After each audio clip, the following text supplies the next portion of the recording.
Hi, my name is Kate Eisler, and I'm the co-founder and CEO of the WMarketplace. And I'm here to talk with you today about a subject that's near and dear to my heart.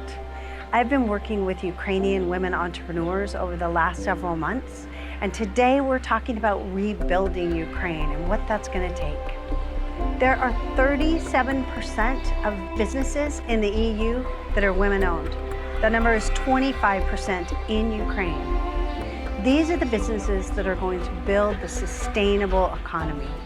Small businesses are the key to building a sustainable economy. There's also a big community of women-owned businesses that have been displaced. They've started businesses throughout the EU that will be taking those businesses back and creating employment, creating social stability, and investing back in Ukraine.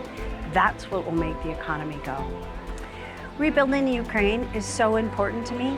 It can't be done alone. We are working with the WMarketplace hand in hand with both the entrepreneurs and the program, the Academy for Women Entrepreneurs, sponsored by the State Department, and all the local embassies that are supporting these women, offering training, networking opportunities, so that when they go back, they're strong, they're viable businesses, they're ready to get going and make Ukraine whole again.